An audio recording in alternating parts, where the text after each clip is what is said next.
Hello dear students, मैं हूं अमित पारिक। एक बार फिर से आप सभी लोगों का आपके अपने यूट्यूब चैनल पर स्वागत है। आज हम बात करेंगे बच्चों चैप्टर नंबर जो 8 है, डी ब्लॉक एलिमेंट और एफ ब्लॉक एलिमेंट्स की। आज हम इस वीडियो में पढ़ने वाले हैं डी ब्लॉक एलिमेंट्स को। इनके एटॉमिक नंबर आज हम पढ़ेंगे, इनका इलेक्ट्रॉनिक कॉन्फ़िगरेशन आज हम पढ़ेंगे, इनकी प्रॉपर्टीज़ जो है वो भी आज हम पढ़ने वाले हैं इस वीडियो के अंदर। तो चलिए सबसे पहले आज हम बात करते हैं डी ब्लॉक एलिमेंट्स की कि डी ब्लॉक एलिमेंट्स जो हैं वो होते क्या हैं। तो देखिए बच्चों कि the elements in which last electron enter in d orbital are known as d block elements. ऐसे एलिमेंट्स जिनके आउटर मोस्ट शेल में जो इलेक्ट्रॉन लास्ट इलेक्ट्रॉन जो है या आउटर मोस्ट शेल के अंदर जो है वो डी ऑर्बिटल के अंदर जिनमें इलेक्ट्रॉन फिल होते हैं वही आपके डी ब्लॉक एलिमेंट्स कहलाते हैं।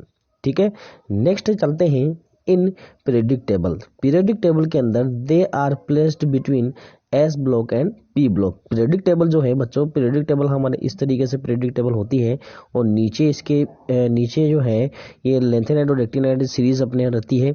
ये 3 पार्ट्स में अपने डिवाइड होते हैं। ये तो अपने एस ब्लॉक होते हैं, ये पी ब्लॉक होते हैं और एस और पी के बीच में जो रखे हुए हैं जो ब्लॉक अपने आता है वो डी ब्लॉक एलिमेंट्स रखे जाते हैं। मतलब हम कह सकते हैं कि एस ब्लॉक और पी ब्लॉक जो है, एस और पी ब्लॉक जो है, इन दोनों के मध्य में जो रखे गए हैं वो डी ब्लॉक एलिमेंट्स को रखा जाता है। आगे चलते हैं, नेक्स्ट है these are known as transition elements. बच्चों देखिएगा कि आपके डी ब्लॉक एलिमेंट जो हैं उनको हम ट्रांजिशन एलिमेंट्स के नाम से भी जानते हैं। क्या नाम है बच्चों इसका? दोबारा से रिपीट कर देता हूं कि डी ब्लॉक एलिमेंट्स जो हैं हम इन्हें ट्रांजिशन एलिमेंट्स के नाम से भी जाने जाते हैं।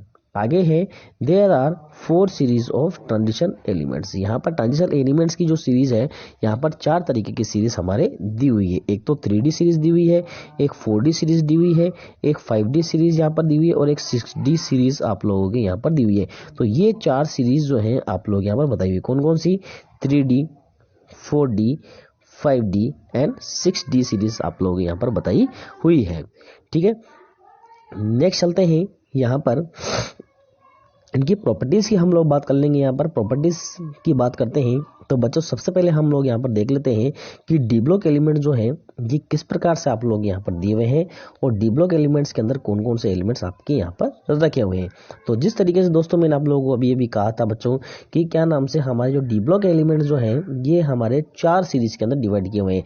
एक तो सबसे पहले आप लोग यहाँ पर 3D सीरीज है, फिर 4D सीरीज है, फिर 5D सीरीज है और फिर आपके 6D सीरीज यहाँ पर दी हुई है। तो इसे थोड़ी सी याद करने की बच्चों में ट्रिक्स आप लोगों को यहाँ पर बता देता हूँ कि आपकी जो 3D सीरीज जो होती है वो 21 से लेकर के 30 तक यहाँ पर दी हुई है, जबकि हम 30 को नहीं मानते हैं इसके अंदर, क्योंकि जो Zn जो है, जिंक जो है, इसके आउटर मोस्ट शेल पूरा फुलफिल होता है, इसलिए हम इसको ओनली 29 तक ही इसे माना जाता है। ठीक है, आगे चलते हैं तो इसकी ट्रिक मैं आप लोगों को बता देता हूं कि साइंस टीचर विनीता कृपलानी मन फेकोनी क्यों जान जलाती हो। साइंस से आपका आ जाएगा SC, टीचर से आ जाएगा आपका TI, V से आ जाएगा आपके विनीता, CR से आ जाएगा आप लोगों के कृपलानी, MN से आ जाएगा आपका मन, FE से आ जाएगा फेको, FE से आएगा फे, FE आ जाएगा फे और को आएगा आपके CO से, नी से आ जाएगा आपके एनी और क्यू से आ जाएगा CU, क्यू से आएगा CU और यहाँ आगे आता है क्यों जान से आता है Zn और जलाती हुआ आपका इसके अंदर साइलेंट रहता है। Zn क्या रहता है? साइलेंट यहाँ पर रहे। आगे देखिए हम लोगों ने इसको पढ़ लिया है बच्चों कि साइंस टीचर अपने 21 से अपना यहाँ पर आया था कि साइंस टीचर विनीता कृपलानी मन फेकोनी क्यों जान जलाती हो। तो ये बच्चों इसकी ट्रिक थी ये 3D सीरीज याद करने की। नेक्स्ट है 4D सीरीज याद करने की ट्रिक आप लोगों के पास में मैं बता रहा हूँ कि यारी जरा निभा मौत आने तक जरूरत पड़े आग में कूद जा। देखिए बच्चों कि कुछ कुछ बच्चे जो है इनकी यारियां जो होती है वो इस तरीके की होती है कि यदि मुसीबत के समय, यदि मान लीजिए मुसीबत आती है तो मुसीबत के समय क्या होते हैं बच्चों, एक दूसरे का साथ निभाने में बिल्कुल भी कसर नहीं छोड़ते हैं। क्या करते हैं वो एक दूसरे का साथ निभाने में बिल्कुल भी नहीं हिचकिचाते और ज़रूरत पड़ती है तो वो लड़ाई भी कर लेते हैं। तो इसी प्रकार से मैंने आप लोगों को बताया है कि यारी से क्या हो जाएगा वाई, जरा से आपके हो जाएगा जेडार, निभा से आपका हो जाएगा एनबी, निभा, मौत से हो जाएगा एमओ, आने तक को से हो जाएगा टीसी, जरूरत से हो जाएगा आरयू, रत से हो जाएगा आरएच, ठीक है, पड़े से हो जाएगा आपके पीडी, आग से हो जाएगा एजी और कूद से हो जाएगा आपके सीडी और जा आपका यहाँ पर साइलेंट रहेगा। तो इस ट्रिक के माध्यम से हम 4D सीरीज याद कर सकते हैं। आगे देखिए बच्चों अपने 5D सीरीज आती है, तो 5D सीरीज को हम याद कर सकते हैं ला हफ्ता वरना रे ओस से इधर उधर पिटाई और होगी।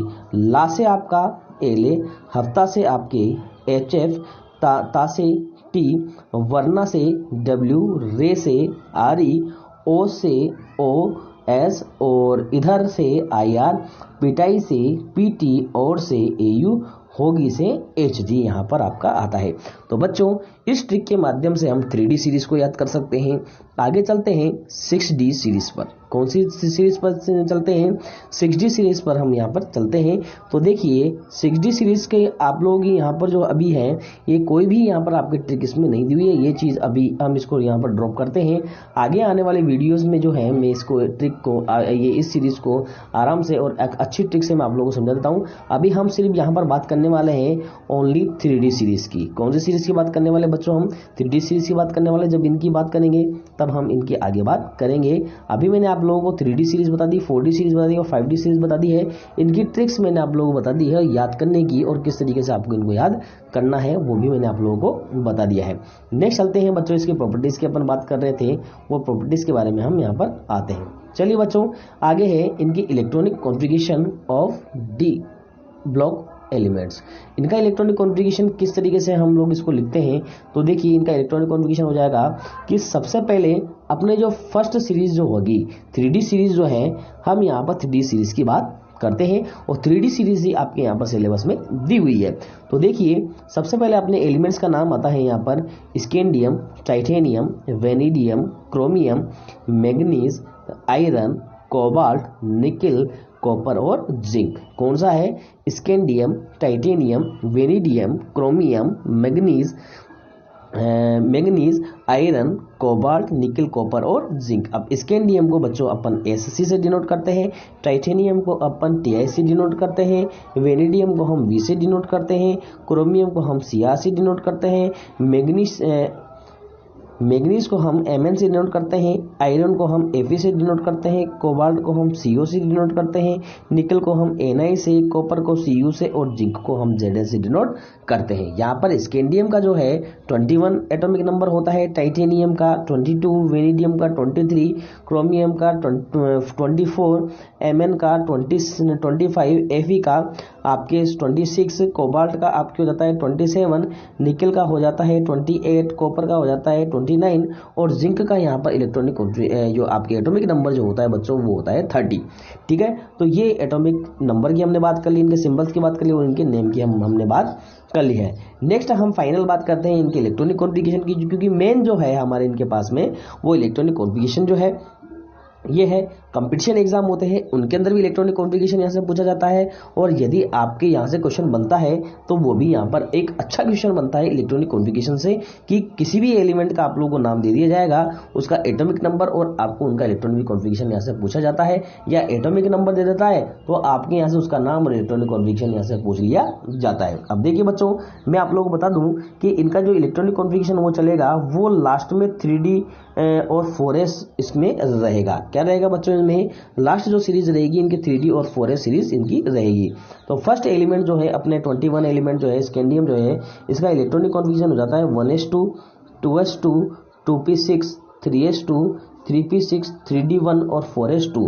तो देखिए बच्चों आउटरमोस्ट शेल के याद कर लेना इनको, 3d1 और 4s2। आउटरमोस्ट शेल में इनके d ऑर्बिटल में तो 1 इलेक्ट्रॉन रहते हैं और s जो है 4s ऑर्बिटल जो है इसके अंदर इनके पास में कितने इलेक्ट्रॉन रहते हैं, 2 इलेक्ट्रॉन इनके पास में रहते हैं। नेक्स्ट हम जब आते हैं 22 पर आते हैं तो d के अंदर कितने इलेक्ट्रॉन फिल हो जाते हैं, इसमें 2 इलेक्ट्रॉन फिल होते हैं और जबकि 4s में इसके बाद में 2 इलेक्ट्रॉन ही रहते हैं। नेक्स्ट आते हैं 23 पर जब आते हैं तो d के अंदर 1 इलेक्ट्रॉन फिल हो जाता है तो 3d3 हो जाता है और 4s2 यहाँ पर रहता है। जबकि बच्चों देखिए 24 के अंदर जब आते हैं हम, क्रोमियम के अंदर जब आते हैं तो क्या होता है कि d ऑर्बिटल जो है अपनी स्टेबिलिटी के लिए जो आने वाला जो इलेक्ट्रॉन जो है बच्चों वो d के अंदर ही आता है। कौन से, किसके अंदर आता है, वो d ऑर्बिटल के अंदर आता है और साथ में यहाँ 4s से भी 1 इलेक्ट्रॉन निकल के वो किसके अंदर आता है, वो d ऑर्बिटल के अंदर ही आता है। तो यहाँ पे हाफ फील्ड ये इलेक्ट्रॉनिक कॉन्फ़िगरेशन गेन करता है और half field electronic configuration gain करके ये ज़्यादा स्टेबल होता है। तो इसलिए इसके 3d4 ना होकर के 3d5 होता है और 4s2 ना होकर के यहाँ पे 4s1 होता है। ठीक है, नेक्स्ट हमारे पास में आता है जो अब 25 पे जो आने वाला इलेक्ट्रॉन है वो 3d में नंबर गए, वो कौन सी में किसके अंदर फिल होता है, वो 4s के अंदर फिल होता है तो 4s2 को यहाँ पर कर देता है। नेक्स्ट होता है 3d6 और 4s2, ये किसका होता है, 26 का यहाँ पर हो जाता है। नेक्स्ट 27 का आता है तो 3d7 और 4s2 यहाँ पर इसका इलेक्ट्रॉनिक कॉन्फ़िगरेशन होता है। नेक्स्ट आता है 28 पर हमारे निकल आता है, निकल का होता है 3d8 और 4s2। कौन सा होता है बच्चों, 3d8 और 4s2 इनका होता है। नेक्स्ट हमारे पास में जो 29 आता है बच्चों, कैसा आता है 29, अब आप लोग देख सकते हैं कि जो 29 पर जो आपके आ रहा है इसमें 3d9 ना होकर के क्या हो रहा है बच्चों, 3d10 हो रहा है। कितना हो रहा है, 3d10 हो रहा है। क्यों हो रहा है, क्योंकि 3d10 करने से इसका एक तो d ऑर्बिटल जो है वो पूरा भर रहा है, फुलफिल हो जाता है, और जबकि 4s जो है वो हाफ फिल्ड हो जाता है। इस रीजन से ये ज़्यादा स्टेबल होता है। नेक्स्ट जो आने वाला इलेक्ट्रॉन जो होता है 30 जिंक के अंदर जो होता है वो 3d10 और 4s2 हो जाता है। तो इस तरीके से बच्चों इनका इलेक्ट्रॉनिक कॉन्फ़िगरेशन हम ये याद कर सकते हैं। मतलब d के अंदर एक एक इलेक्ट्रॉन आप बढ़ते जाओगे, एक हाफ फील्ड होगा तो हाफ फील्ड इसको स्टेबल करने के लिए हाफ फील्ड करना है और फुलफिल करने के लिए भी इसको स्टेबल करना है। दो चीज़ों का हमें यहाँ पर ध्यान रखना है। तो बच्चों देखिए आगे हम इनकी प्रॉपर्टी की बात कर लेते हैं कि देयर जनरल इलेक्ट्रॉनिक कॉन्फ़िगरेशन, जो इनका जनरल इलेक्ट्रॉनिक कॉन्फ़िगरेशन जो होता है वो होगा n-1 d1 to 10। मतलब d के अंदर यहाँ पर कितने होंगे, 1 से लेकर के 10 इलेक्ट्रॉन आप लोगों को मिलेंगे और ns जो s ऑर्बिटल जो है 4s चलता है यहाँ पर, तो इसके अंदर आपके यहाँ पर जो होगा यहाँ पर एक से लेकर के 2 इलेक्ट्रॉन आप लोगों को मिलता है, जो चीज़ हम यहाँ पर देख चुके हैं। देखिए वापस से मैं आप लोगों को बता देता हूँ यहाँ पर इससे कि यहाँ पर इस चीज़ पर आप लोग गौर करेंगे तो d के अंदर 1 से लेकर के 10 तक इलेक्ट्रॉन है और 4s के अंदर यहाँ पर 1 से लेकर के 2 इलेक्ट्रॉन यहाँ पर पाए जाते हैं। कितने पाए जाते हैं बच्चों, 1 से लेकर के 2 इलेक्ट्रॉन यहाँ पर पाए जाते हैं।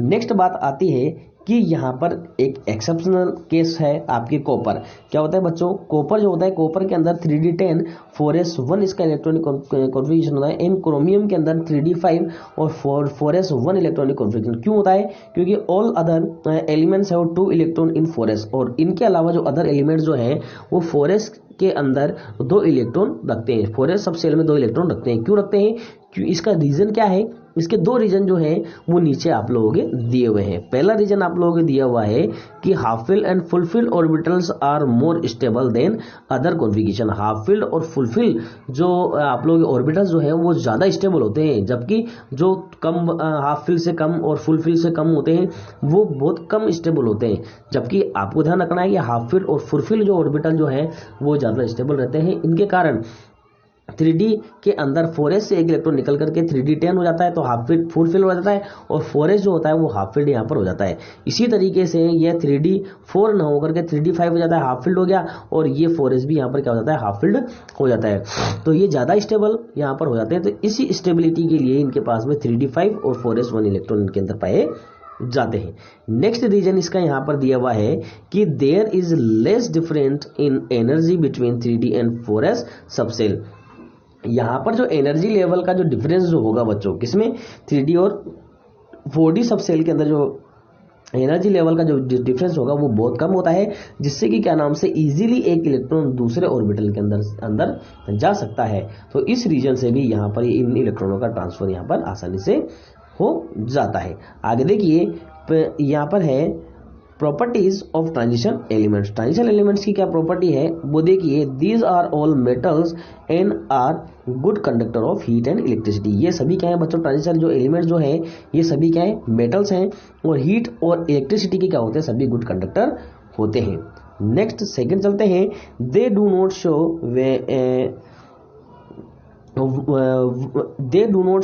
vertical similarity as other elements of predictable, they show similarity in properties। देखिए बच्चों, ये क्या नाम से ऊपर से नीचे जो है ये सिमिलरिटी शो नहीं करते हैं, जबकि ये लेफ्ट टू राइट अपनी जो है प्रॉपर्टी जो है, लेफ्ट टू राइट एलिमेंट्स अपनी प्रॉपर्टी जो है वो सिमिलर प्रॉपर्टी इनकी होती है। ठीक है, नेक्स्ट देखिए third, they exhibit more than one oxidation state. देखिए बच्चों, जो डी ब्लॉक एलिमेंट जो है ये ट्रांजिशन एलिमेंट्स कहलाते हैं और इनकी +7 तक ऑक्सीडेशन स्टेट होती है। कितनी? +7 तक हाईएस्ट ऑक्सीडेशन स्टेट इनकी ही होती है, और ये एक या एक से ज्यादा क्या करते हैं, ऑक्सीडेशन स्टेट शो करते हैं। एक ही एलिमेंट 7 ऑक्सीडेशन स्टेट जो है यहाँ पर शो करता है। दे शो प्रॉपर्टीज ऑफ कैटलाइसिस, ये एक कैटलिस्ट की तरह भी बेटा जी बिहेवियर करते हैं, ये कैटलिस्ट के रूप में भी काम में लिए जाते हैं। नेक्स्ट है, दे फॉर्म्स कॉम्प्लेक्स कंपाउंड। बच्चों, ये कोऑर्डिनेशन कंपाउंड जो है वो बनाने के अंदर भी ज्यादा काम में आते हैं। क्यों आते हैं? क्योंकि ये एक से ज्यादा ऑक्सीडेशन स्टेट शो करते हैं, और एक से ज्यादा ऑक्सीडेशन स्टेट शो करने के कारण ही ये एक से ज्यादा आपके बॉन्ड फॉर्मेशन करते हैं, और ये 6-7 बॉन्ड का फॉर्मेशन कर लेते हैं, इसलिए कॉम्प्लेक्स कंपाउंड बनाने में भी ये काम में आते हैं। दे फॉर्म कलर्ड कॉम्प्लेक्सेस, क्योंकि बेटा जी सभी जो है ये डी ब्लॉक एलिमेंट जो है सभी क्या है, कलर्ड कॉम्प्लेक्स होते हैं। क्योंकि बच्चों आतिशबाजी के अंदर इनके अंदर आप लोगों ने देखा होगा कि विभिन्न तरीके के कलर आप लोगों को वहां पर दिखाई देते हैं, तो वो सभी जो कलर्स जो है वो डी ब्लॉक एलिमेंट्स के कारण ही होते हैं। उनके अंदर डी ब्लॉक एलिमेंट्स को ही भरा जाता है, और जब वो आकाश में जाकर के फूटते हैं तो विभिन्न प्रकार के जो आपको कलर शो करते हैं, जिससे हमें वो चमकीले दिखाई देते हैं। दे शो पैरामैग्नेटिक प्रॉपर्टी, और बच्चों ये क्या होते हैं कि पैरामैग्नेटिक प्रॉपर्टी भी शो करते हैं।